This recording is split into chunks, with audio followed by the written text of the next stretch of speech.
সিদ্ধান্ত নেবেন। ইমান প্রথম হলো ইমান।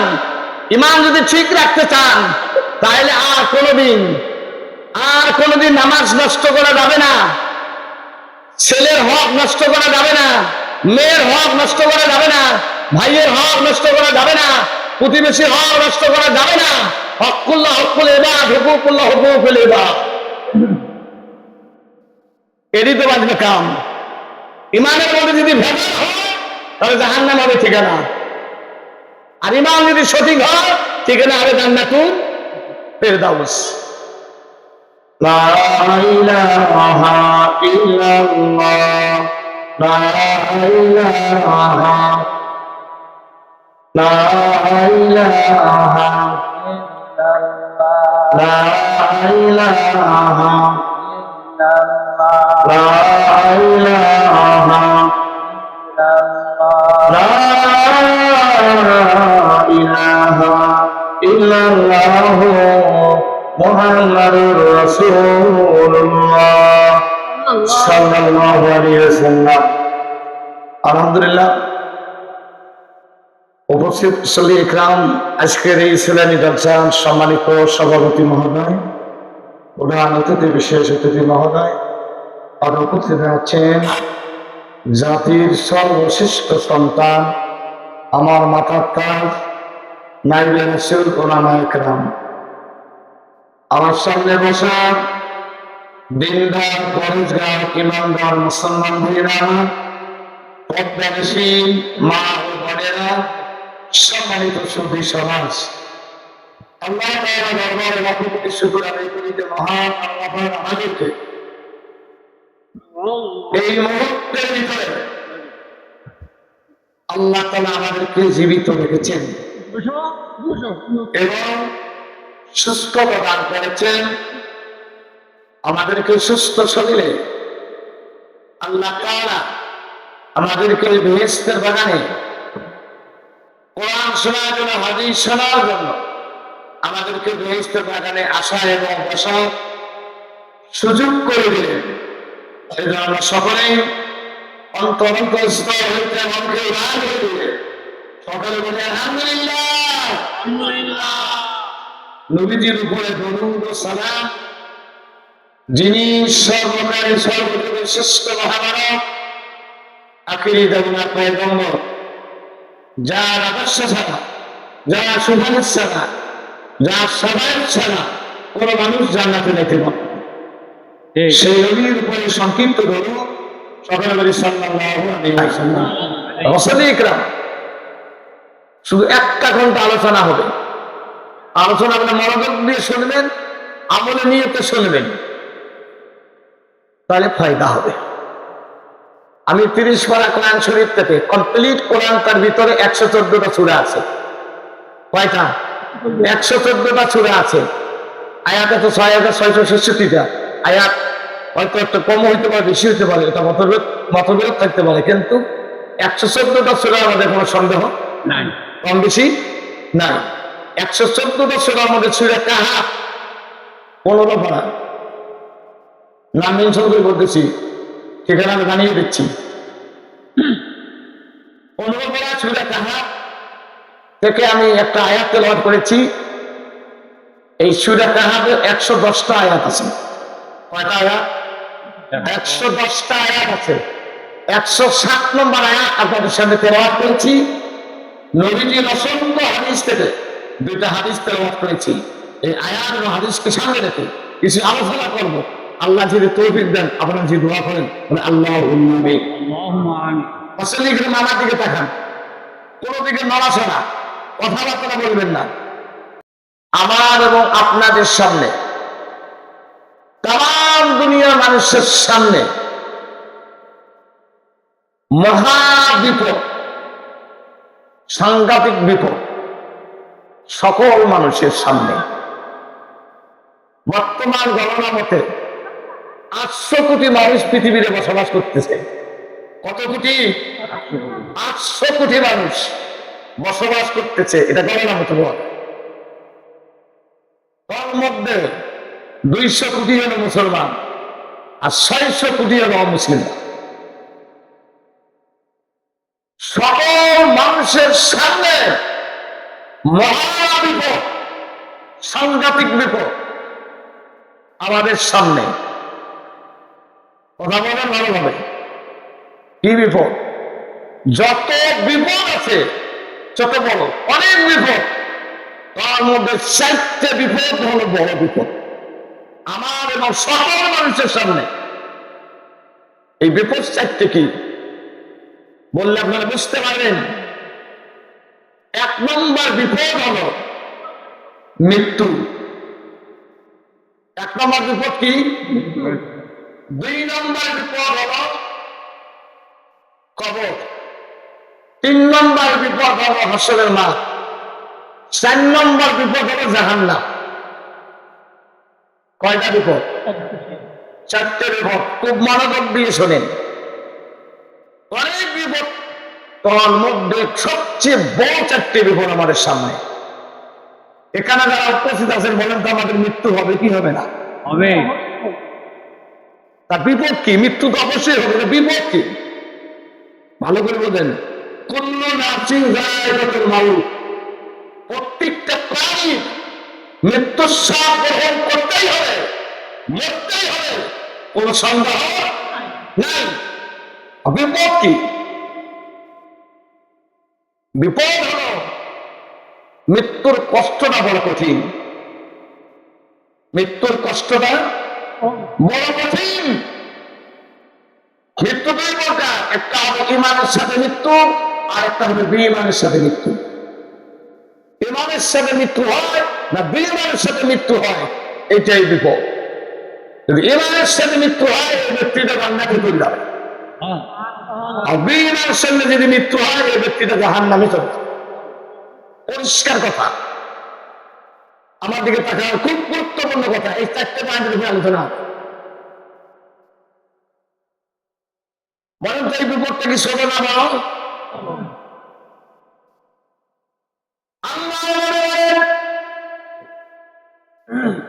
কোন নেককার বান্দা বান্দি যখন মৃত্যু হবে, আজরাইল যখন রূহ নেওয়ার জন্য আসবে,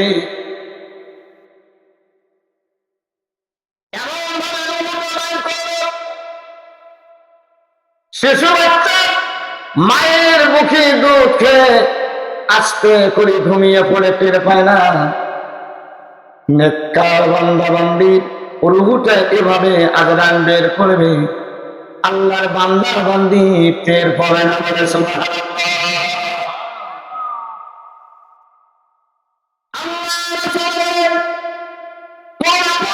বান্দা যখন রূহটা বের করা হবে, কত কঠিন হবে। আল্লাহর নবী বলেন, একটা মুখে জীবিত অবস্থায় যদি চামড়া তোলানো হয়, চামড়া উঠানো হয়, কেমন কষ্ট হবে, কঠিন হবে। কিরকম কষ্ট হবে? তার চাইতে বড় কষ্ট হবে যখন নাফরমানির কোন বান্দা বান্দির রূহ কবজ করবে আসবে। এটা কি সাধারণ? মৃত্যু বড় কঠিন। ইমানের সঙ্গে মৃত্যু হয় না ইমানের সঙ্গে মৃত্যু হয়, কথার মনোযোগ বিষয়। এটা 1 নম্বর বিপদ। 2 নম্বর বিপদ মৃত্যুর পরে কবর। মৃত্যুর যত কঠিন, তার চাইতে বড় কঠিন হলো কবর। মৃত্যুর চাইতে বড় কঠিন কি বলে? কবর। মৃত্যুর চাইতে বড় কঠিন হলো কবর। না মানে এখন মনে করতেছিলেন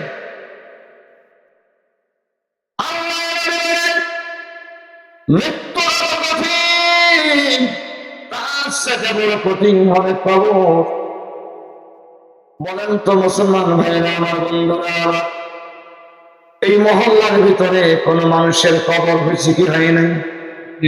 মানুষ মারা গিয়েছে কিনা?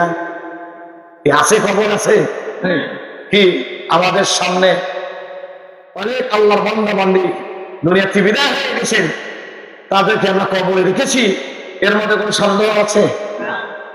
আমরা সেই কবরে যাবো কি যাবো কি যাবো না? খুব মনোযোগ দিয়ে শোনেন,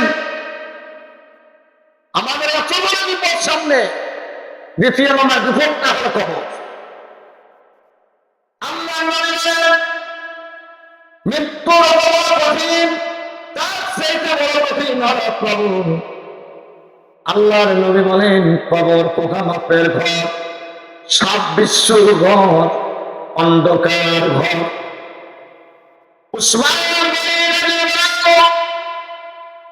ঘর থেকে যখন বের হতেন, ওনার সামনে যখন কোন কবর পড়ে যেত, উনি যখন কোন কবর দেখতেন, উনি কবর দেখে দাঁড়িয়ে যেতেন, কবর দেখে কান্না শুরু করতেন, কানতে কানতে চোখের পানি নিয়ে দাঁড়িয়ে ভিজে যেত। জিজ্ঞেস করতেন, আল্লাহ নবী যখন জান্নাত জাহান্নামের বয়ান করেন, আপনি তো পারেন না, কবর দেখে এত কানেন কেন? ওসমান গনি রাদিয়াল্লাহু তাআলা আনহু বলে, ও সাহাবারা, আল্লাহর নবী বলেছেন কবর কারো জন্য হবে জান্নাতের টুকরা, অথবা কারো জন্য হবে জাহান্নামের গর্ত। কবর কারো জন্য হবে জান্নাতের টুকরা, অথবা কারো জন্য হবে জাহান্নামের গর্ত। ওই কবর থেকে কোন ব্যক্তি যদি রেহাই পায়, সামনে যত বিপদ আছে আল্লাহ সহজ করে দিবেন। বলে সুবহানাল্লাহ।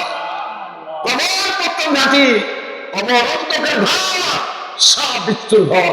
কবর এত বড় কঠিন জায়গা, বলেন সে কবর যেতে হবে কি হবে না? মৃত্যু যত বড় কঠিন, তার সাথে বড় কঠিন হলো কবর। নবী বলেন কবর যত কঠিন, তার চাইতে বড় কঠিন হলো হাসরের মাঠ। এটা কয় নম্বর? পয়েন্টগুলো মনে রাখবেন। কবর যত কঠিন, তার চাইতে বড় কঠিন হাসরের মাঠ। হাসরের মাঠ কেমন হবে? আল্লাহর নবী বলেন সমস্ত মানুষগুলো কিয়ামতের দিন কবর থেকে নগ্ন দেহ অবস্থায়, উলঙ্গ অবস্থায়, কাপড় ছাড়া, জুতা ছাড়া, খাতনাবিহীন সমস্ত মানুষগুলো হাসর মাঠে দাঁড়াবে। আয়েশা সিদ্দিকা রাদিয়াল্লাহু তাআলা বলেন, আমরা তো নবীর স্ত্রী, আমাদের পরনে কাপড় থাকবে কি থাকবে না? আল্লাহ নবী বলেন, আয়েশা তোমাদের পরনে কাপড় থাকবে না। আয়েশা বলেন, আসলে কবি করে বাবার সামনে মেয়ে দাঁড়াবে, মেয়ের সামনে বাবা দাঁড়াবে, এটা তো লজ্জার কারণ হবে, শরম হবে নবীজি। আল্লাহ নবী বলেন, আয়েশা হাসরের মাঠটা এত বড় কঠিন হবে, কমসিনা আল হাসানা 50,000 বছর দিনটা লম্বা হয়ে যাবে, জমিন তারা হয়ে যাবে, মাথার উপরে সূর্য চলে আসবে। ওরে আয়েশা, মানুষরা হাড়ের উপর থেকে তাকিয়ে থাকবে রে আয়েশা, জীবেটা বার হয়ে নারী পর্যন্ত চলে আসবে, উনি যেটা মুখের কাছে চলে আসবে রে আয়েশা। কার পরনে কাপড় আছে, কে নগ্ন অবস্থা আছে, এটা দেখার কোন সময় পাবে না।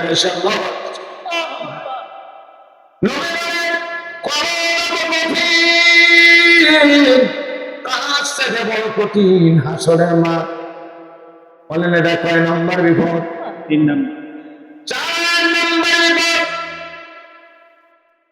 হাসরের মাঠ যত কঠিন, তার চেয়ে বড় কঠিন জাহান্নাম। বলেন তো জাহান্নামের আগুন কোন ব্যক্তি আমরা সহ্য করতে পারবো না? জাহান্নাম কঠিন হবে। জাহান্নাম এত কঠিন হবে, জাহান্নামের আগুনে পড়তে পড়তে পড়তে পড়তে কলিজা পর্যন্ত পড়ে যাবে। জাহান্নামীরা আল্লাহকে ডাকবে, আল্লাহু আকবার। আল্লাহ সাল্লাল্লাহু আলাইহি নবী বলেন 1000 বছর ধরে জাহান্নামীরা আল্লাহকে ডাকবে। কত বছর? 1 বছর ডাকাডাকি করার পর আল্লাহ জবাব দিবেন। আল্লাহ বন্ধুরা, তোমরা কেন আমাকে ডাকাডাকি করতেছ?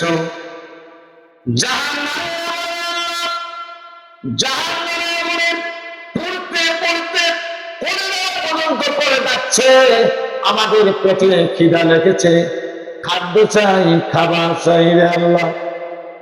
আল্লাহ রাব্বুল আলামিন ফেরেশতাকে ডাক দিবেন, ও ফেরেশতা, আমার নাফরমানি বান্দা বান্দির জন্য কিছু ফল আছে, জাক্কুম ফল, সাজারাতুল জাক্কুম, কোরআনের ভাষায় জাক্কুম ফল বলা হয়। তোমার ফল নিয়ে আসো। আল্লাহ নবী বলেন, জাক্কুম ফল কেমন হবে? ভিতরে কাঁচা, বাহিরে কাঁচা, রস কস কিছুই থাকবে না। মুহূর্তের ভিতরে ফেরেশতা জাক্কুম ফল নিয়ে আসবে। জাহান্নামীরা দেখবে না, কাঁচা দেখি ফলটা দেওয়ার সঙ্গে সঙ্গে জাহান্নামীরা মুখে দিয়ে ফেলবি, মুখে দেওয়ার সঙ্গে সঙ্গে গলার মধ্যে আটকে যাবে, ভিতরে যায় না, বাহিরে আসে না। জাহান্নামে আগুনে জ্বলন্ত অবস্থায় কাটা কোথায় বলেন না কেন? গলায়। এবার না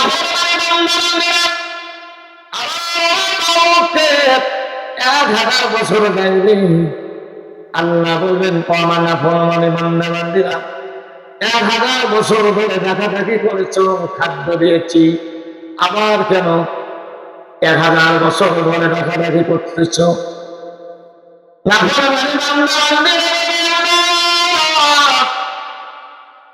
গলার মধ্যে ঝাক্কুম ফল দেখতে দিয়েছে, ভিতরে যায় না, বাহিরে আসে না। তোমার কাছে পানি আবেদন করি, আল্লাহ পানি দাও।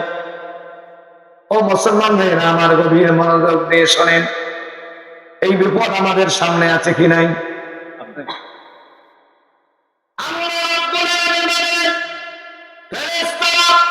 জাহান্নামের ভিতরে একটা গর্ত আছে, রক্ত এবং খুন, উত্তপ্ত গরম পানিগুলো আমার নাফরমানি বান্দা বান্দির জন্য নিয়ে আসো। লোহার পেয়ালার মধ্যে পানিগুলো আনা হবে, রক্ত এবং খুন উত্তপ্ত গরম লোহার পেয়ালার মধ্যে আনা হবে। জাহান্নামীরা দেখবে না এটা রক্ত না খুন না গরম না ঠান্ডা, দেওয়ার সঙ্গে সঙ্গে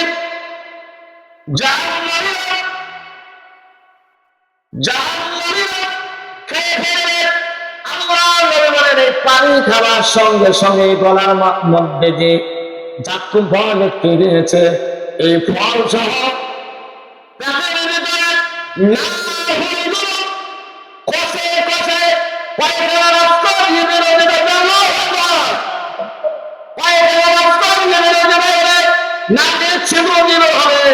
কানের ছিদ্র দিয়ে হতে থাকবি, শরীরের গোস্ত গুনে খসে খসে পড়তে থাকবে। জাহান্নামীরা চিৎকার দিয়ে আবার আমার মাহবুবকে আবার 1000 বছর দেখবে।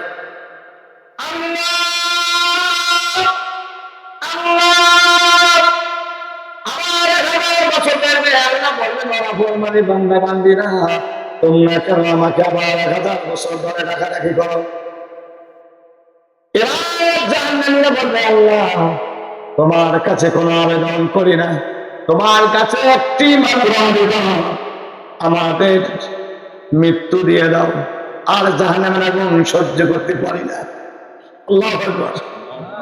আমাদেরকে মৃত্যু দিয়ে দাও, এই কথা বলেন আল্লাহ রাব্বুল আলামিন বলেন, লা ইয়ামুতু ফিহা ওয়া লা ইয়াহইয়া। আল্লাহু আকবার। লা ইয়ামুতু ফিহা ওয়া লা ইয়াহইয়া, তোমাদের মৃত্যু হবে না, তোমরা জীবিত থাকবে না, মরার মতো মরবে না, বাঁচার মতন বাঁচবে না, ওই জাহান্নামের আগুন ভোগ করতে হবে। আউযুবিল্লাহ। হাসরের মাঠ যত কঠিন, তার চেয়ে বড় কঠিন জাহান্নাম। অনন্ত জাহান্নামের আগুন আমরা কে সহ্য করতে পারবো? বলেন কয়টা বিপদ? এক নম্বর বিপদ হলো মৃত্যু। ইমানের সঙ্গে মৃত্যু হয় না, ইমানের সঙ্গে মৃত্যু হয়। দুই নম্বর বিপদ কবর। কবর যত কঠিন, তার চেয়ে বড় কঠিন হলো হাসরের মাঠ। হাসরের মাঠ যত কঠিন, তার চেয়ে বড় কঠিন হলো জাহান্নাম। বলেন তো কয়টা বিপদ? এত বড় বিপদ আমার আপনার সামনে।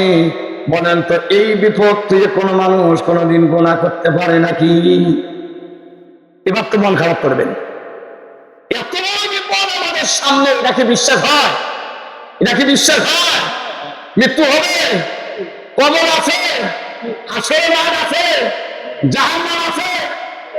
তাহলে একটা মুসলমান কি করে সুদ, ঘুষ, জিনা, ব্যভিচার, চুরি, ডাকাতি, বাটপারি, চাঁদাবাজি, গুম, খুন, হত্যা কিভাবে মানুষ করে? এই তো মন খারাপ করলেন মনে হয়। এত বড় বিপদ, মা বোনেরা ভালোবেসে দেখেন মহিলার ওয়াজ, পুরুষের ওয়াজ এক সঙ্গে হচ্ছে। খবরের দরকার এটা, ঠিক না? শুধু পুরুষরা খবরে যাবে, মা বোনরা খবরে যাবে না? এত বড় বিপদ আমাদের সামনে, আপনাদের সামনে। কখন যে হবে ভালো করে শোনেন। এখন মৃত্যু, কোন ব্যক্তি যদি এখন মৃত্যু হয়, এখন যদি মৃত্যু হয় কোন পুরুষ এবং মহিলা, এখন মৃত্যু, এখন তাকে আমার শুনি। যে ব্যক্তি 1 ঘন্টা পর মারা যাবে, 1 ঘন্টা পরে তাকে আমো। যে ব্যক্তি 1 দিন পরে মারা যাবে, 1 দিন পর তাকে আমো। যে ব্যক্তি 2 দিন পরে মারা যাবে, 2 দিন পরে তাকে আমো। যে ব্যক্তি 1 মাস পরে মারা যাবে, 1 মাস পরে তাকে আমো। যে ব্যক্তি 1 বছর পর মারা যাবে, তার 1 বছর পর কে আমো। এটা বিশ্বাস হয় না? এই বিপদ থেকে বাঁচার দরকার আছে কি নাই? কয়টা বিপদের কথা বললেন? যত বিপদ আছে তার চেয়ে বড় বিপদ 4টি। এগুলো কি ছোট বিপদ? মা বোনেরা ভালো কি শোনেন, যদি এই কথাগুলো যদি বিশ্বাস হয়, তাহলে বেহায়ার মতন চলাফেরা করতে পারবেন না, স্বামীর সঙ্গে খাওয়া গ্রহণ করতে পারবেন না। কথা ভালো করে শোনেন। এই বিপদ থেকে বাঁচার দরকার আছে কি নাই, আমি এটা আগে জিজ্ঞেস করতেছি আপনার কাছে। খালি বক্তা আনেন ঢাকা থেকে 1 লাখ টাকা দিয়ে, 2 লাখ টাকা দিয়ে, 50,000 টাকা দিয়ে, ওয়াজ শোনেন আর যান, যেই আসেই কোনো পরিবর্তন নাই। এই বাস্তব না? কিছু পরিবর্তন হওয়ার তো দরকার আছে আমাদের। বয়ান শুনলে হবে না, বাস্তবায়ন করতে হবে, মানতে হবে, আমল করতে হবে। এই বিপদ থেকে বাঁচার দরকার আছে কি নাই বলেন? কাদের আছে হাত তোলেন। হাত নামান। আমি দলিল নিয়ে যাচ্ছি, এই বিপদ থেকে প্রত্যেকটা মানুষের বাঁচার দরকার আছে কি নাই? এই বিপদ থেকে বাঁচতে গেলে একদম সহজ। আমি ঠিকানা বলে যাচ্ছি, দলিল দিয়ে যাচ্ছি, শুধু 2টা মাত্র কাজ করবেন। কয়টা কাজ? 2টা কাজ করবেন। 2টা কাজ যদি করতে পারি, যে স্তরে মানুষ হোক, গাঁজারু, মদারু, সুদেরু, চোর, বাটপার, চাঁদাবাজ, মুসলিম অমুসলিম, যে স্তরে মানুষ হোক, যে স্তরে মানুষ হোক, সেই মানুষটা জান্নাতুল ফেরদাউসের অধিকারী হয়ে যাবে বলে সুবহানাল্লাহ। 2টা কাজ শুরু। কয়টা কাজ? 2টা কাজ। সহজ না? বিপদ কেন বড় বড়? 2টা কাজ করলে আল্লাহ এই বিপদ থেকে রক্ষা করি বলে সুবহানাল্লাহ। একটা উদাহরণ দেই। এই যুগীপাড়া জামাতবাসী আছি আমরা এখানে প্রায় মানুষ। হঠাৎ একটা বাড়িতে আগুন ধরছে, ওই লোকটা যদি দুশ্মন হয়, আসলে আগুন নিভাইতে যাবো কি যাবো? এই বিপদ থেকে রক্ষা করার দরকার আছে কি নাই? তাহলে এই কবরের বিপদটা কে রক্ষা করবে? এই হাসরের বিপদ কে রক্ষা করবে? এই জাহান্নামের আগুন থেকে কে রক্ষা করবে? সেই আল্লাহ বলছেন দুইটা কাজ যদি আমার বান্দা বান্দি করতে পারে আমি তার বিপদ থেকে রক্ষা করব। সবচেয়ে বড় জান্নাত, 8টা দরজা বলেন, 8টা স্তর বলেন, 8টা জান্নাত বলেন, সবচেয়ে বড় জান্নাত জান্নাতুল ফেরদাউস আল্লাহ তাদের নামে বরাদ্দ করবেন। সুবহানাল্লাহ। কাজ কয়টা? দুইটা। এই কাজ দুইটা কথা বলবো, ওয়াজ চলবে না দোয়া করে দেবো? কতক্ষণ হয় কি না? সালাগাত না, কদরে নামাজ আছে। ভালো করে শুনেন, কথা বলবেন। আমি ভাঙা ভাঙা কথা বলতেছি, গ্রামের ভাষায়, গ্রামের মানুষ আমরা। ভালো করে শোনেন, দুইটা কাজ যদি করতে পারি আল্লাহ আমাদেরকে জান্নাত দিয়ে দেবেন। সূরা কাহাফ 107 নম্বর আয়াতে আল্লাহ বলেছেন। এখানে ওলামা কেরাম আছেন, মাইকের সাউন্ড যতটুকু হচ্ছে রেকর্ড হচ্ছে। ভালো করে শোনেন, আল্লাহ রাব্বুল আলামিন বলেন, ইন্নাল্লাযীনা আমানু ওয়া আমিলুস সালিহাতি কানাত লাহুম জান্নাতুল ফিরদাউসি নুজুলা। আল্লাহু আকবার। এই যে আয়াতটা অর্থ শোনেন আগে।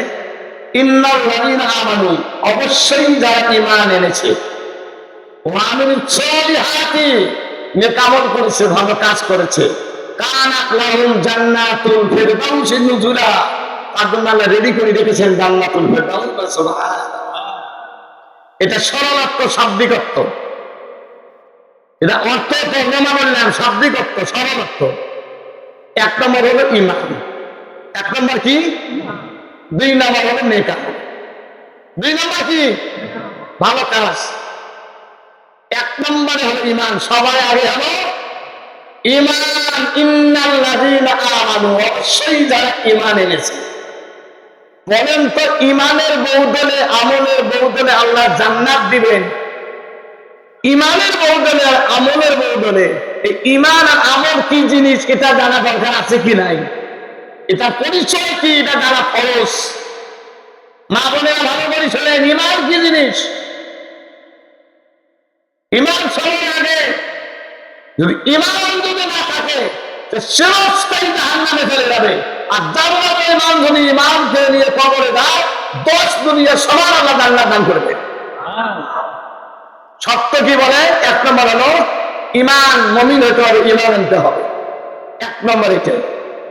তাহলে ঈমানটা কি জিনিস? ঈমান কাহাকে বলে? এই জিনিসটা জানা দরকার আছে না? ইন্নাল্লাযীনা আমানু, অবশ্যই নিশ্চয়ই যারা ঈমান এনেছে। আল্লাহু আকবার। ঈমান আমি সংক্ষিপ্ত জবাব দিচ্ছি। আমরা অনেকে মনে করি যে লা ইলাহা ইল্লাল্লাহু মুহাম্মাদুর রাসূলুল্লাহ, আমাদের এটা প্রথম কলেমা, ঠিক না? এই কলেমা পড়ে আমরা মুসলমান হয়েছি। আমার দিকে তাকা। এই কলেমা কি? কলেমা তৈয়বা। তৈয়বা মানে পবিত্র। তৈয়বা মানে কি? পবিত্র। এই কলেমা যারা পড়ে আল্লাহ তাকে পবিত্র মানে দেয়। সুবহানাল্লাহ। লা ইলাহা ইল্লাল্লাহু মুহাম্মাদুর রাসূলুল্লাহ, এক আল্লাহ ছাড়া কোনো মাবুদ নাই, এক আল্লাহ ছাড়া কোনো বিধান কথা নাই, আল্লাহ ছাড়া কোনো আইন কথা নাই, আল্লাহ ছাড়া কোনো হুকুম কথা নাই। মুহাম্মদ রাসূলুল্লাহ আল্লাহ তাআলা বান্দা বানাচ্ছেন। সুবহানাল্লাহ। এই কলেমা মুখে প্রকাশ করতে হবে এবং অন্তরে বিশ্বাস করতে হবে। 3 নম্বর হলো বাস্তবায়ন করতে হবে।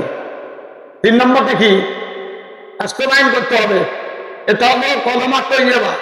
2 নম্বর কলেমা হলো আশহাদু আল্লা ইলাহা ইল্লাল্লাহু ওয়াহদাহু লা শারীকা লাহু ওয়া আশহাদু আন্না মুহাম্মাদান আবদুহু ওয়া রাসূলুহু।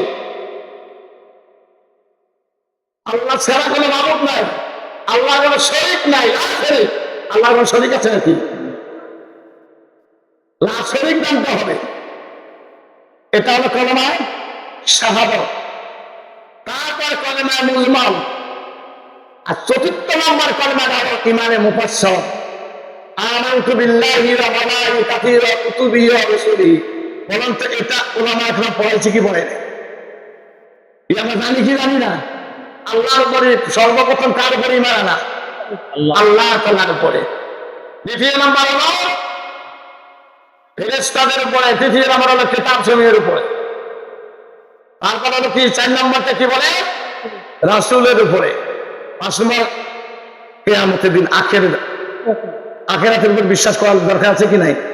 ভালো করে শুনেন, 6 বা 7 জিনিসের উপর ঈমান আনা ফরজ। এই কলমা বড় কোরআন হাদিসের ভিতরে ওলামায়ে কেরাম কোরআন হাদিস রিসার্চ করে কলমা আকারে বের করে দিয়েছে। আম্মাদের জন্য বোঝা একদম সহজ হয়ে গেছে। সুবহানাল্লাহ। এটা মূল, আমাদেরকে দেখান মূল হলো মূল ঈমান। ভালো করে শুনেন, কমপ্লিট কোরআনটার উপরে পূর্ণ বিশ্বাস করার নামই হলো ঈমান। সুবহানাল্লাহ। যেটুকু 5 কলমা কার ভিতরে আছে? কোরআনের ভিতরে আছে কি নাই? তাহলে কমপ্লিট কোরআনটার উপরে পূর্ণ বিশ্বাস করার নামই হলো ঈমান। সুবহানাল্লাহ। আর এই কোরআনের একটা অক্ষর কেউ যদি অস্বীকার করে বেঈমান হয়ে যাবে। একটা শব্দ, একটা অক্ষর, একটা জেদ, একটা পেজ বা একটা নোক্তা বা একটা আয়াত বা একটা সূরা কেউ যদি অস্বীকার করে কি হয়ে যাবে বলে? কাফের হয়ে যাবে, বেঈমান হয়ে যাবে, চিরস্থায়ী জাহান্নামী হয়ে যাবে। এই কিতাবের মধ্যে কোরআনের ভিতরে কোনো সন্দেহ আছে নাকি? আল্লাহ শুরুতে বলেছেন আলিফ লাম মিম যালিকাল কিতাবু লা রাইবা ফীহি হুদাল লিল মুত্তাকিন। সুবহানাল্লাহ। আল্লাহ এই কিতাবের মধ্যে কোনো সন্দেহ নাই, কোনো সন্দেহ নাই। কোনো কি ভুল আছে নাকি? এবং মুত্তাকিনদের জন্য হেদায়েত বলে। সুবহানাল্লাহ। আর এই কিতাব আল্লাহ নাযিল করেছেন হুদাল লিন নাস, তামাম পৃথিবীর মানুষের হেদায়েতের জন্য। সুবহানাল্লাহ।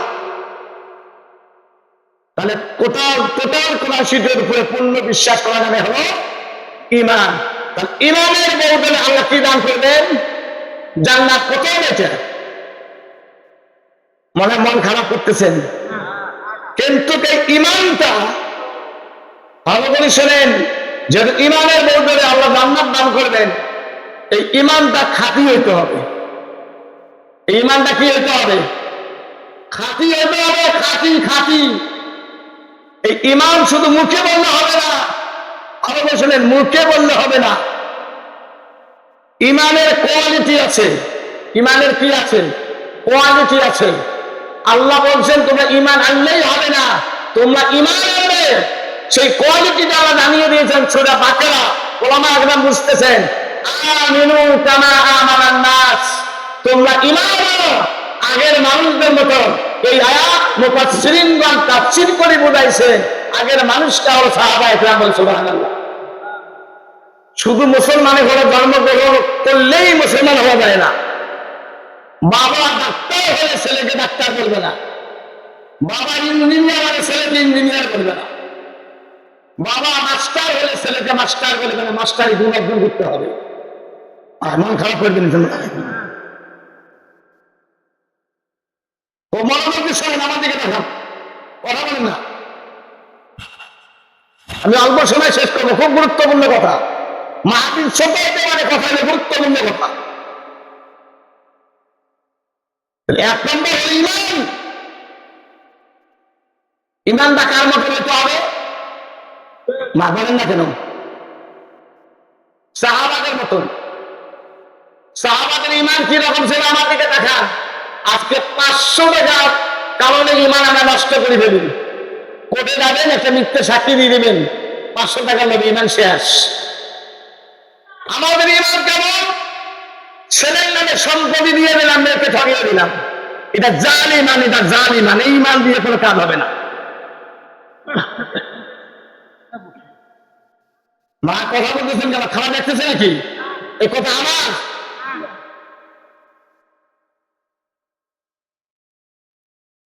ঈমান একটা ঈমানদার কোনদিন ছেলের নামে সম্পত্তি দিয়ে মেয়েকে ঠকিয়ে দিল,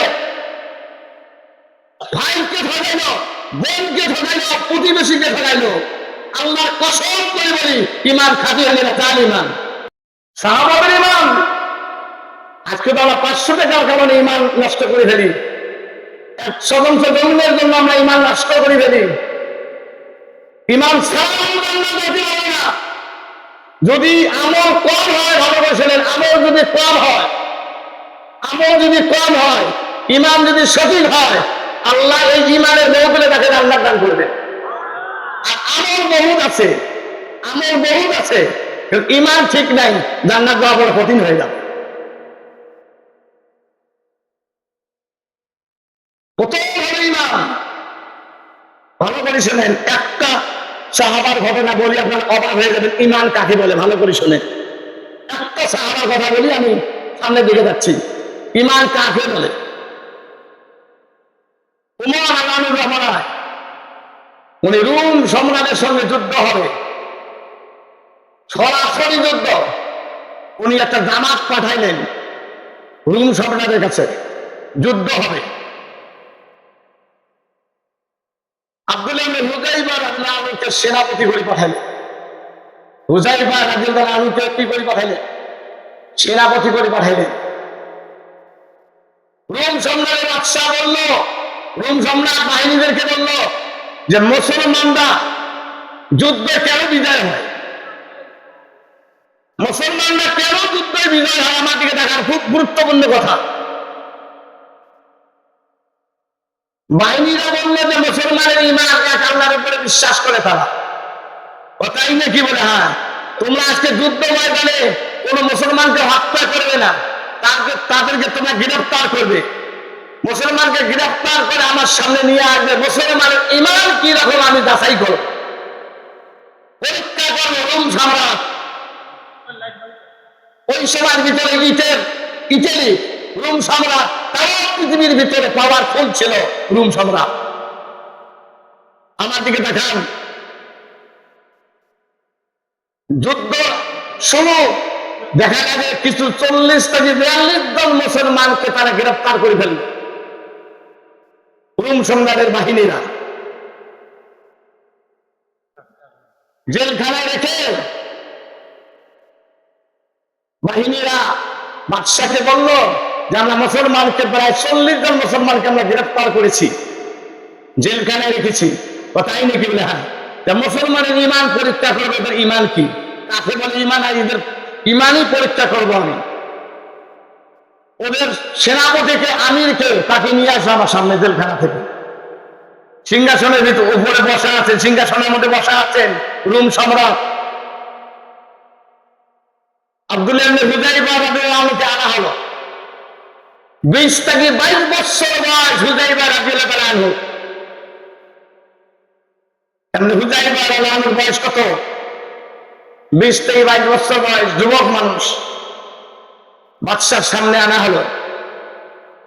বাদশার ডাইন পাশে একটা চেয়ার ছিল, সেখানে বসতে বলছেন। বাহিনীরা চতুর্দিকে। বাদশা জিজ্ঞেস করলেন, তোমার নাম কি?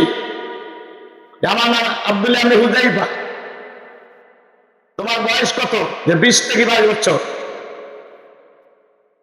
তুমি কি জানো আমি রোম সম্রাট, আমি এই দেশের বাদশা, তুমি এখন আমার হাতে, তোমাকে এই মুহূর্তে আমি মৃত্যুদণ্ড দিতে পারি। হ্যাঁ, দিতে পারে, কিন্তু শোনো, তোমাকে দেখি আমার একটা মহব্বত হয়, মায়া হয়। তোমাকে আমি হত্যা করবো না, আমি 2টা অফার দেবো তোমাকে। তুমি যদি মেনে নাও, তোমাকে আমি ছেড়ে দেবো। মানে ঈমান পরীক্ষা করতেছে যে কি অফার। 1 নম্বর অফার হলো, তুমি খ্রিস্টান হয়ে যাবে। আমি তো ইতালির বাদশা, আমি হলাম খ্রিস্টান, তুমিও খ্রিস্টান হবে। তুমি যদি খ্রিস্টান হও, আমার একটা বিশ্ব সুন্দরী মেয়ে আছে, এই মেয়েটাকে দিয়ে তোমাকে বিবাহ দিয়ে দেব, আর এই রাজ্যের অর্ধেক তোমাকে লিখে দেব। শর্ত হলো তোমাকে খ্রিস্টান হইতে হবে, ধর্মকে চেঞ্জ করতে হবে। এটা ছোট পরীক্ষা নাকি? অফার দিতে কি সাধারণ জিনিস? রোম সম্রাট তাম পৃথিবীর কারণে বিশ্ব সুন্দরী মেয়ে, তাকে দিয়ে বিবাহ দেবেন। 2 নম্বর হলো রাজ্যের অর্ধেক লিখে দেবে। বাদশাহ বলছেন, শোনো, আমি যদি মারা যাই এই রাজ্যের সম্বন্ধ এই রাজ্যের তুমি মালিক হবে। এবার হুজাইফা কি বলছেন, আমরা তোর বাপরে বাপ, রাজ্যের অর্ধেক 1 কোটি টাকা হয় না 1 লাখ টাকা হয়, সাথে ইমান বিক্রি। এই বাস্তব না বাস্তব? ইমান কাকে বলে ভালো করে শোনেন।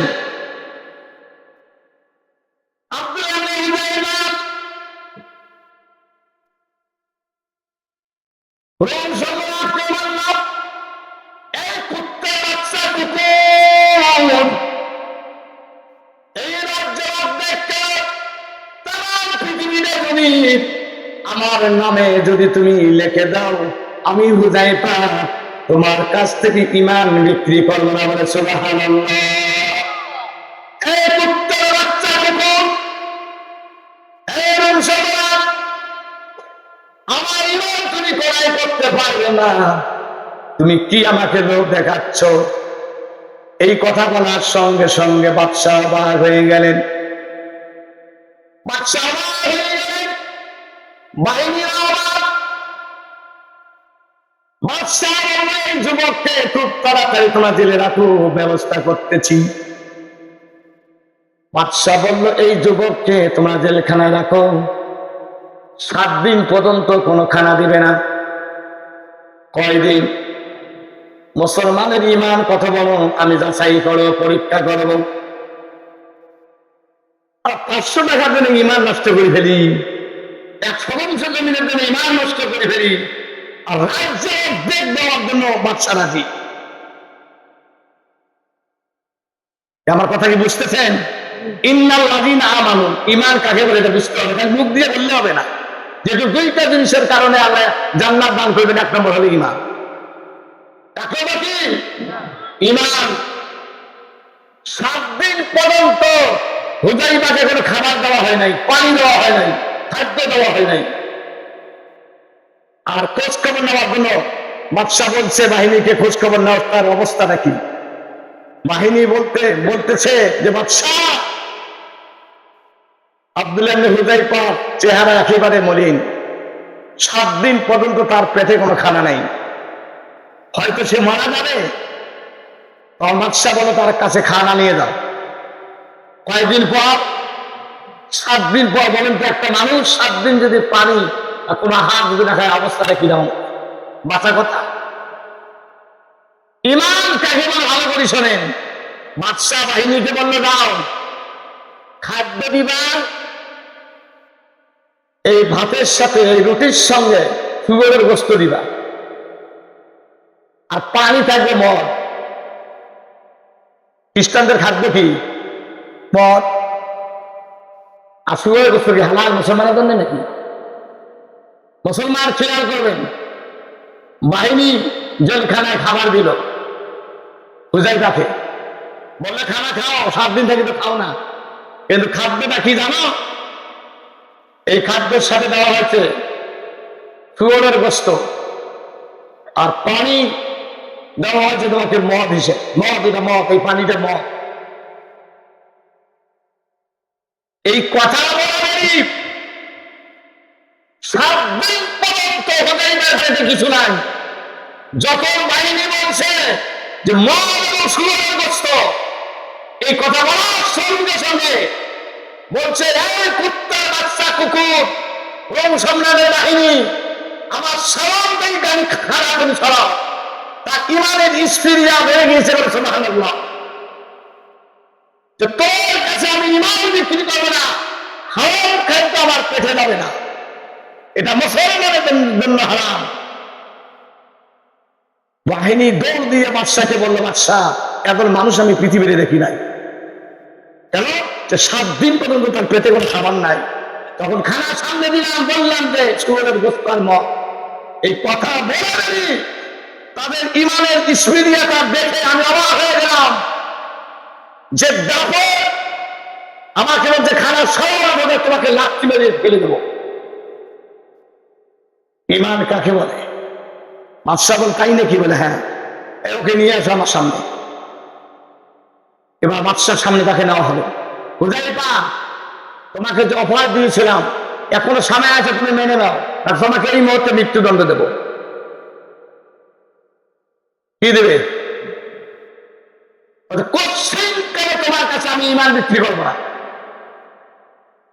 এবার বাদশাহ বললো যে 40 জনের মধ্যে আরো তো বাকি মুসলমান আছে, নিয়ে আসো 1 টাকা আমার সামনে। ব্যাগের মধ্যে তেল গরম করা হয়েছে, উত্তপ্ত গরম। হুযায়ফার সামনে এই ডেস্কের মধ্যে, ব্যাগের মধ্যে এক সাহাবীকে নিক্ষেপ করে দিলেন। মুহূর্তের ভিতরে সাহাবী কলমা পড়তে পড়তে দুনিয়াতে চির বিদায় হয়ে গেলেন।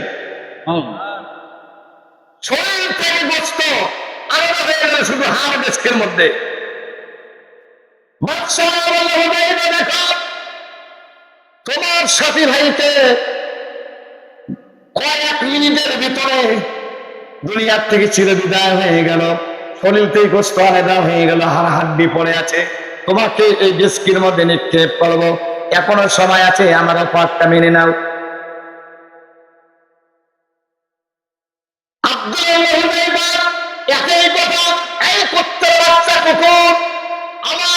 তুমি পলাই করতে পারবে না। এবার হুযায়ফাকে ডেকে নিক্ষেপ করা হবে, দুনিয়ার থেকে চির বিদায় করে দেওয়া হবে। ওনাকে নেওয়া হচ্ছে, ডেকে নিক্ষেপ করবে। এবার হুযায়ফা চোখের পানি ছেড়ে দিয়ে কান্দে।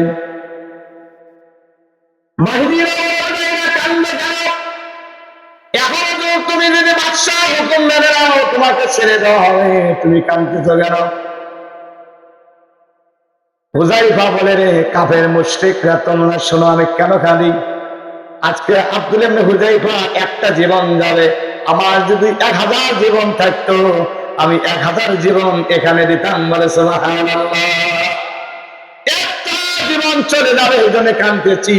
যদি 1000 জীবন থাকতো, আমি 1000 বার জীবনটা দিয়ে দিতাম ইমানের জন্য। এটা আল্লাহ ইমান।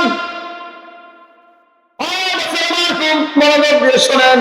ও যুবকরা, কোথায় দৌড়াও? ন্যাংটা ফিল্ম দেখো, উলঙ্গ নাচ গান দেখো। যুবকরা শোনো, এভাবে পড়েছি মদিনার ঘটনা, আসরের নামাজের পরে। খুব মনোযোগ দিয়ে শোনেন। আসরের নামাজের পরে মদিনা সুন্দরী রমণীর সুন্দর পোশাক পরে, গলাপটি পরে রাস্তা দিয়ে চলতেছে। রাস্তার ভিতরে কোনো পুরুষ মানুষ নাই। হঠাৎ করে এই যুবতী নারী দেখতেছে একটা যুবক তার দিকে যাচ্ছে। এই যুবককে দেখে বিশ্ব সুন্দরী মহিলা কাঁদতেছে, কাঁদতেছে। ওই যে যুবকটা দেখা যায় আমার দিকে আসতেছে, মনে হয় আমার চরিত্রকে নষ্ট করে দেবে, আমার গহনাপাতিগুলো ছিনতাই করে নেবে। এই ভয় থরথর করে কাঁপতেছে মহিলা। যুবক বলে, না, তুমি বলে কাঁদতেছ, আমি তোমার চরিত্রকে নষ্ট করে দেব, তোমার গহনাপাতিগুলো ছিনতাই করে নেব। এই ভয়ে তুমি কাঁদতেছ মা, আর কাঁদতেছ মা। তুমি জানো না আমি এমন একটা যুবক, আমি এমন একজন মুসলমান। আজকে সকালবেলা আখেরি জগন্নাথ পয়গম্বর মুহাম্মদ রাসূলুল্লাহ সাল্লাল্লাহু আলাইহি সাল্লামের কাছে যে কলেমা পড়ে মুসলমান হয়ে গেছি। বলে সুবহানাল্লাহ। একটা মুসলমান কোনদিন কোন নারীর চরিত্র নষ্ট করে দিতে পারে না। একটা ঈমানদার কোনদিন কোন নারীর গহনাপাতি ছিনতাই করতে পারে না। ও মা, তুমি কোথায় যাবে বলো না, তোমার গন্তব্যস্থানে পৌঁছে যাই। বলে সুবহানাল্লাহ। আমিনু কামা আমানান নাস। আল্লাহ বলেন তোমরা ঈমান আনো পূর্ববর্তী মানুষদের মতন। মুফাসসিরিন লেখেন পূর্ববর্তী মানুষটা হলো সাহাবায়ে কেরাম। বলে সুবহানাল্লাহ। কি তাদের ঈমান আর আমাদের ঈমান আর জন্য ডিফারেন্স আছে কি নাই?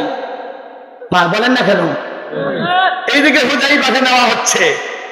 এবার বাদশাহ এই দৃশ্য দেখে বাদশাহ বলে, হুযায়ফা শোনো, আমার কাছে আসো, আমি তোমাকে ছেড়ে দিচ্ছি। বলে সুবহানাল্লাহ। একটা কথা বলি হুযায়ফা, তুমি শোনো, তুমি শুধু আমি দেখলাম যে মুসলমানের ইমান আসলে তোমার পাকা ইমান, মুসলমানের ইমান পাকা। এই ইমান যতক্ষণ তাদের থাকবে, তাম দুনিয়া যদি এক করতে হয়, ইমান যদি একটা মুসলমানের থাকে, তাম পৃথিবী তার হাতে শাসন ক্ষমতাটা চলিয়ে দেবে বলে সুবহানাল্লাহ। উনি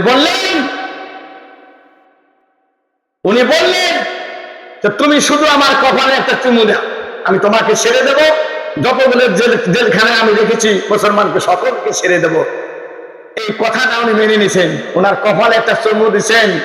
ওলামা একরাম বলেন পরবর্তীতে মুসলমান, কেউ বলছে মুসলমান হয়েছেন ওই বাদশাহ, কেউ বলছে মুসলমান হন নাই। বলেন তাদের ইমান আর আমাদের ইমান আকাশ জমি ডিফারেন্স আছে কি নাই? এই জন্য ইমানটা নাকি এক নম্বর। বলেন এই পৃথিবীর বা তার শাসন ক্ষমতা যে রুম বাদশাহ ছিল, এই রাজ্যের অর্ধেক লিখে দেওয়ার জন্য উনি প্রস্তুত ছিলেন, কিন্তু উনি কি করলেন? আসলে কি ইমান বিক্রি করছেন? আপনারা মন খারাপ করলেন, কিন্তু ইমানি কথা বললে মন খারাপ করেন। শুধু মুসলমান দাবি করলে হবে না, ইমানটা আমাদের খাঁটি দরকার আছে। এই জন্য দুনিয়ায় সংশোধন হয়ে যাবে, খাঁটি ইমান নিয়ে কবরে দেওয়ার দরকার আছে কিনা বলেন? ইন্নাল্লাযীনা আমানু, এটা এক নম্বর। আমাদেরকে দেখেন, এক নম্বর কি? ইমান। এক নম্বর কি? ইমান। আমি আজ ইমান এখানে রাখলাম। দুই নম্বরটা হলো আমিনুস সালিহাতি, নেকামল, ভালো কাজ, ভালো কর্ম। ইমানের পরে কোনটা বলেন তো? নেকামল। এখন শ্রেষ্ঠ নেকামল কি? আমার দিকে দেখান, আমি কথা গুছিয়ে নিয়ে এসেছি, শেষ করতেছি। শ্রেষ্ঠ নেকামল, শ্রেষ্ঠ ইবাদত, রায়হানের বলে গেছেন যে শ্রেষ্ঠ ইবাদত হলো নামাজ। কি ঠিক না ঠিক? ইমানের পরে বলেন ইমান আল্লাহ কি আল্লাহ না? না বলে ভালো করে শোনেন, ইমান আল্লাহ কি আল্লাহ না, এটা প্রমাণ হলে শ্রেষ্ঠ নেকামল হলো নামাজ বলে সুবহানাল্লাহ। মন খারাপ করবেন এবার? কি নামাজের দরকার আছে কি নাই? বলেন নামাজের দরকার আছে কি নাই? শ্রেষ্ঠ নেকামল হলো নামাজ, এটা দুই নম্বর গুণ। এক নম্বর হলো ইমান, ইমানের পরে হলো নেকামল। শ্রেষ্ঠ নেকামল, শ্রেষ্ঠ নেকামল, শ্রেষ্ঠ ইবাদত হলো নামাজ। কি নামাজের দরকার আছে? এটা কোন মাস? এটা কোন মাস? আল্লাহ রাসূলকে সশরীরে এই মাসে 7 আসমান পাড়ি দিয়ে সুবহানাল্লাযী আসরা বিআবদিহি লাইলাম মিনাল মাসজিদিল হারাম ইলাল মাসজিদিল আকসা, সূরা বানী ইসরাঈল প্রথম পৃষ্ঠা, প্রথম আয়াত। এটা পবিত্র আল্লাহ শিও মুহাম্মদ সাল্লামকে হারাম শরীফ থেকে বাইতুল মুকাদ্দাস পর্যন্ত নিয়ে গেলেন, ওখান থেকে উদ্গমন করালেন বলে সুবহানাল্লাহ। কোন মাসে? এই রজব মাসকে অস্বীকার করবেন? তাহলে এই আয়াতকে অস্বীকার করবেন। আমি ওই দিকে যাচ্ছি না, শোনেন ভালোভাবে, খুব মনোযোগ দিয়ে শোনেন। 7 আসমান পাড়ি দিয়ে আরশের আযীমে গেছেন, যাওয়ার পর আল্লাহ তাআলা কোন নবীকে আল্লাহর কাছে দেখিয়ে নেন নাই, কোন নবীকে নেন নাই। সকল নবীর উপরে ওহী এসেছে, ওহির মাধ্যমে দিন প্রচার করেছেন, কিন্তু আমার মুহাম্মদ সাল্লাল্লাহু আল্লাহ তাআলা স্পেশাল ভাবে একটা ওনাকে কি সম্মান দিয়েছেন, আল্লাহ দাওয়াত দিয়ে ওনাকে ওনার কাছে আরশে আযীমে নিয়েছেন বলে সুবহানাল্লাহ। আল্লাহর কাছে যখন উনি গেলেন, আমার দিকে তাকান, উনি যখন গেলেন আল্লাহ তাআলা বলেন যে হাবিব আমার বন্ধু, বন্ধুর বাড়িতে গেলে অনেক কিছু হাদিয়া নিয়ে যায়, তুমি কি নিয়ে আসছো? দেখছেন কি ঘটনা?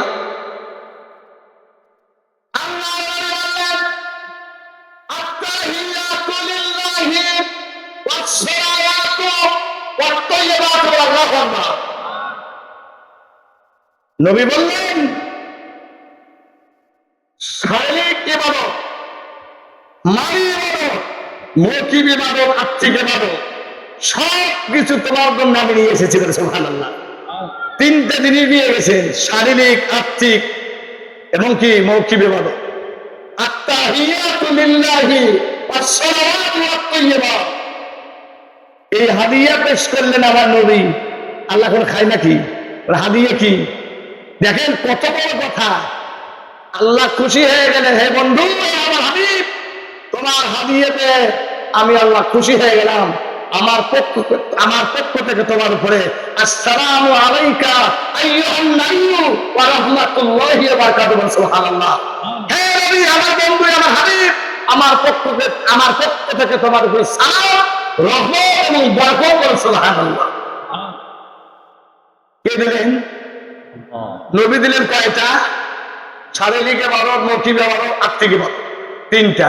আল্লাহ কয়টা দিলেন? আসসালামু আলাইকা আইয়ুহান নাবিয়্যু ওয়া রাহমাতুল্লাহি ওয়া বারাকাতুহু। হে নবী, আমি আল্লাহ তোমার পক্ষ থেকে, আমার পক্ষ থেকে তোমার উপরে সালাম এবং বরকত এবং রহমত। কয়টা হলো?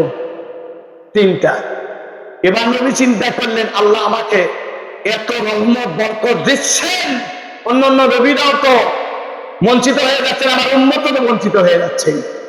আমার নবী ওই সময় বললেন, আসসালামু আলাইনা ওয়া আলা ইবাদিল্লাহিস সালিহিন। সুবহানাল্লাহ। নবীজি বললেন যে আমি সকলকে শামিল করে নিলাম। বলে সুবহানাল্লাহ। আমি একাই নিলাম না, সকলকে কি করলেন? শামিল করে নিলেন, নবীর উম্মতকে এবং সকল নবীকে শামিল করে নিলেন। এটা কিভাবে তার আত্মাহিত গঠন হচ্ছে? লক্ষ লক্ষ ফেরেশতা, দুই বন্ধুর কথা আদান প্রদান হচ্ছে। এবার লক্ষ লক্ষ ফেরেশতা বলতেছে, আশহাদু আল্লা ইলাহা ইল্লাল্লাহু ওয়া আশহাদু আন্না মুহাম্মাদান আবদুহু ওয়া রাসূলুহু। সুবহানাল্লাহ। আমরা সাক্ষ্য দিচ্ছি আল্লাহ ছাড়া কোনো মাবুদ নাই। আমরা সাক্ষ্য দিচ্ছি হযরত মুহাম্মদ মুস্তাফা সাল্লাল্লাহু আলাইহি ওয়া সাল্লাম বান্দা এবং রাসূল। সুবহানাল্লাহ। আল্লাহ বললেন, হে বন্ধু, তোমার সাথে আমার মেরাজ হলো একবার। এই তাশাহুদ তোমার উম্মত যদি পড়ে, তোমার উম্মতের সাথে আমার মেরাজ হয়ে যাবে। তোমাকে হাদিয়া দিচ্ছি, তোমাকে জান্নাত দেখাইলাম, জাহান্নাম দেখাইলাম, হাউজে কাউসার দেখাইলাম, অনেক কিছু দেখাইলাম। দেখার পর তোমাকে হাদিয়া দিচ্ছি, নিয়ে দাও। 50 ওয়াক্ত নামাজ তোমাকে দিয়ে দিলাম। মা, কত ওয়াক্ত? 50 ওয়াক্ত নামাজ তোমাকে দিয়ে দিলাম। নবী খুশি হয়ে 50 ওয়াক্ত নামাজ নিয়ে আসতেছেন, আর এইদিকে মুসাকে আসমানে দাঁড় করে রাখছেন। ভালো করে শোনেন, মা বাবা, ভালো করে শোনে। খালি কোন মহিলাদের ওয়াজ, এটা কার ওয়াজ? আর পুরুষদের জন্য নামাজ, মহিলাদের জন্য নামাজ আছে। ইমান, মহিলাদের ইমান দরকার, পুরুষদের ইমান কি? পুরুষ মহিলার কি ওয়াজ কি পার্থক্য আছে? ভালো করে শোনেন। 50 ওয়াক্ত নামাজ দিলেন। বলেন তো 50 ওয়াক্ত যদি নামাজ হয়, আমরা যারা কৃষি কাজ করি, কৃষি কাজ করবো না 50 ওয়াক্ত নামাজ পড়ে? হিসাব করেন তো, মানে আধা ঘন্টা পর পর হয় না? মা, কথা বলেন না কেন? 50 ওয়াক্ত নামাজ দিলেন, এইদিকে মুসাকে আসমানে দাঁড় করে রাখলেন, চতুর্থ আসমানে। 50 ওয়াক্ত হাদিয়া নিয়ে নবীজি আসতেছেন। মুসা বলেন, কি দিছেন আল্লাহ? ওরা আমার দিছে, নামাজ দিছে, আর অন্য অনেক কিছু দিছে। আল্লাহ আমাকে জান্নাত দেখাইলেন, জাহান্নাম দেখাইলেন, সব কিছু দেখাইছেন, হাউজে কাউসার দেখালেন, আমাকে 50 ওয়াক্ত নামাজ দিচ্ছেন। বলে সুবহানাল্লাহ। মুসা কয়, আপনি যান, যান, এখনই যান, ফেরত যান, আল্লাহর কাছে যান। আমার উম্মত 2 ওয়াক্ত নামাজ পড়তে পারে নাই, আর 50 ওয়াক্ত নামাজ নিয়েছেন, 1 ওয়াক্ত নামাজ পড়তে পারবে না। আপনি যান, কবে নিয়ে আসেন? কবে নিয়ে আসেন? একবার দেবেন, আমি সংক্ষিপ্ত বলতেছি, একবার দেবেন। ওলামা একরাম এই হাদিস ব্যাখ্যা করে বোঝা 9 বার এসেছেন। 5 বার? 9 বার যদি 5 বার করি, কমায় কতবার হয়? 45। 9 বার গেছেন আল্লাহর কাছে, যা 5 ওয়াক্ত কমাইতে কমাইতে 5 ওয়াক্ত নিয়ে আসতেছেন। মুসা কয়, এটাও কমান, আলো কমান। আল্লাহ এবার মুসা এই কথা বলছে।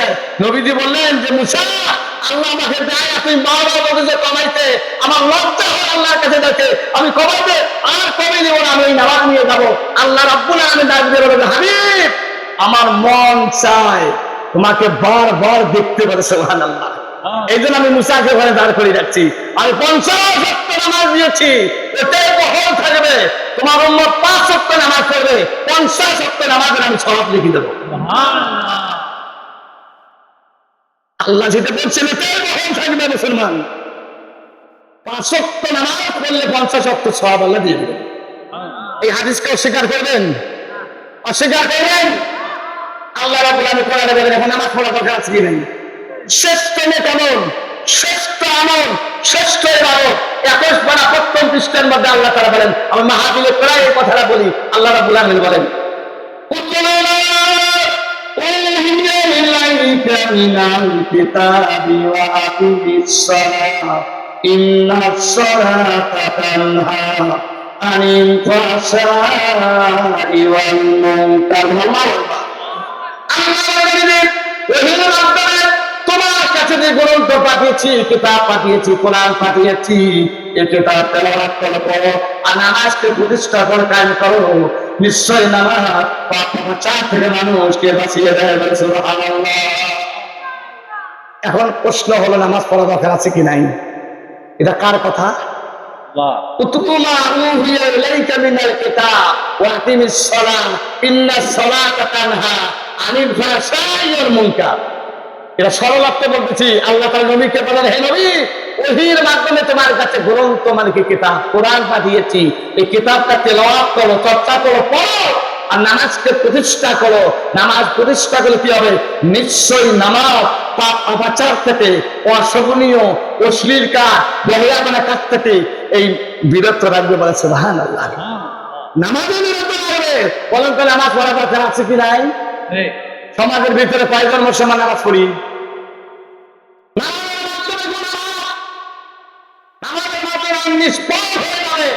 নামাজ পড়া দরকার আছে কি নাই বলেন? মন খারাপ করে দিয়েছেন নাকি? এটা শুনলেন কোরআন 21 পারা প্রথম পৃষ্ঠা। আমি দলিল দিয়ে দিলাম। নবী কি বলছেন? নবী বলছেন, কোরআন নবী সাল্লাল্লাহু আলাইহি সাল্লাম বাইনাল আউদি ওয়া বাইনাল কুফরি তারকুস সালাহ। এখানে এটা আমার হাদিস। রাসূল বলে, মুসলমান ও মুসলিমদের মধ্যে পার্থক্য হলো নামাজ। মুসলমান নামাজ পড়ে, অমুসলিমরা নামাজ পড়ে না। যারা নামাজ পড়লো মুসলিম, যারা নামাজ পড়লো না তারা কুফরি করলো আল্লাহর সঙ্গে। এরা কি করবেন? মা বলেন, এখন কি করবেন? নামাজ পড়া দরকার আছে কি নাই? মা কথা বলেন না কেন? আল্লাহ রাব্বুল আলামিন হাবিব বলেন, কোন নবী সাল্লাল্লাহু আলাইহি ওয়াসাল্লাম আউয়াল মা ইহাতাবু বিহিল আবদু ইয়াউমাল কিয়ামাতিস সালাহ। হাসরের ময়দানে বান্দার কাছ থেকে সর্বপ্রথম নামাজের হিসাব নেবেন। সুবহানাল্লাহ। মুসলিম ভাইরা আমার, আমি কথা বলছি নিয়ে এখন দোয়া হবে। এখন আমাকে ওয়াদা দিতে হবে, আমাকে না, আল্লাহকে। আল্লাহর কাছে ওয়াদা করেন, নিয়ত করেন, এখান থেকে সিদ্ধান্ত নেন। আমি যে ইমানের উপরে আলোচনা করতেছি, আলোচনা শুনেন, ইমানের উপরে যে আলোচনা করলাম, আমলের উপরে যে আলোচনা করলাম, এটা কি কোরআনের বাইরে না কোরআন থেকে? কথা বলতেছে কেন? না, আমার দিকে দেখান, আমার দিকে দেখান। আমি যে কথাটা বলতে চাচ্ছি, ইমানের উপরে আমলের উপরে, দুইটা জিনিসের বিনিময়ে আল্লাহ কি দান করবেন? কথা বলেন না কেন?